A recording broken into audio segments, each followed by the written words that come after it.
പിന്നെ മാധവിക്കുട്ടിനെല്ലാം മനസ്സിലാകണമെങ്കിൽ 1000 RB ബാബുമാർ ജനിച്ചാലും മനസ്സിലാവില്ല. അതൊരു വേറൊരു സാധനമാണ്.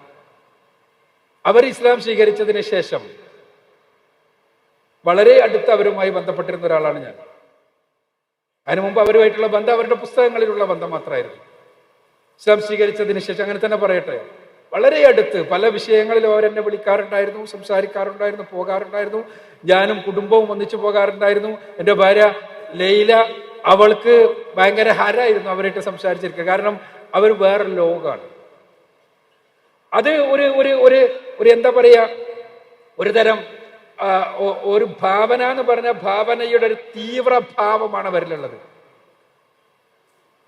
അവര് പറഞ്ഞതിലെ ഭാഗങ്ങളെ ഇങ്ങനെ അടർത്തിയെടുത്തതാക്കി അവരുടെ കാമുകനെ തരികയാണ് ഇപ്പൊ പലരും. അതിന് മൈക്രോസ്കോപ്പും ലെൻസും വെച്ച് നടക്കുകയാണ്. സത്യത്തിൽ അവര് കാമുകൻ എന്ന് പറഞ്ഞുകൊണ്ട് എന്താണ് ഉദ്ദേശിച്ചത്, അവര് എന്താണ് ഇതിന്റെ പിന്നിൽ, അത് അവരെന്നോടൊരിക്കൽ പറഞ്ഞത്, പിന്നെ ഞാന് ഇങ്ങോട്ട് പോന്നപ്പോ എൻ്റെ കൂടെ കൃഷ്ണനെയും കൊണ്ടുവന്നിട്ടുണ്ട്, ഇപ്പൊ കൃഷ്ണന്റെ കൂടെ ഞാൻ കിടക്കലെന്ന്. അവരെ പുസ്തകങ്ങളിലൂടെ, അവരുടെ പിന്നെ കമലാദാസ് എന്ന പേരിൽ അവരെഴുതിയിരുന്ന ഇംഗ്ലീഷ് കവിതകളിലൂടെ കടന്നു വരുന്ന ഒരാൾക്ക് അവരെ പറഞ്ഞ മനസ്സിലാകും. അത് മനസ്സിലാകാത്ത ആളുകളോട് അവരുടെ സംസാരത്തെ കുറിച്ച് പറഞ്ഞിട്ട് കാര്യമില്ല. അങ്ങനെയുള്ള അവരുടെ വിമോചനത്തിന്, അവരുടെ യഥാർത്ഥത്തിലുള്ള ശ്രൈണതയുടെ പൂർണ്ണതക്ക് അവർ കണ്ടെത്തിയ മാർഗമാണ് ഇസ്ലാം. അതായിരുന്നു അത് അവരുടെ ഇസ്ലാം സ്വീകരണത്തിന്റെ ബേസ്. അവരെ അറിയാവുന്ന അവരുടെ മക്കൾ പറയുന്നു, അന്നല്ല മക്കൾ പറയണതൊന്നും പ്രശ്നമല്ല. മക്കൾ പറയുന്നതാണ് നിങ്ങൾ പറഞ്ഞ സംഗതി. ചെറുപ്പത്തിൽ അവർ ദത്തെടുത്ത് വളർത്തിയ കുട്ടികളിൽ തന്നെ ഇസ്ലാമിന്റെ മധുരം അവർക്ക് ലഭിക്കാൻ തുടങ്ങിയിട്ടുണ്ട്. പക്ഷേ വലുപ്പത്തിൽ അവർക്ക് അവരുടെ സംസാരങ്ങളിൽ, അവരുടെ പെരുമാറ്റങ്ങളിൽ, അവരുടെ വർത്തമാനങ്ങളിൽ, അവരുടെ വസ്ത്രധാരണത്തിൽ എല്ലാം ഈ സമൂഹത്തിലെ സ്ത്രൈണതയെ എന്താ പറയുക, പിച്ചിക്കേറുന്ന പുരുഷ പ്രഭാവത്തിനോടുള്ള പ്രതിരോധമുണ്ടായിരുന്നു. അവരുടെ പുസ്തകങ്ങൾ മുഴുവൻ നോക്കിയാൽ നമ്മൾ കാണാതാണ്.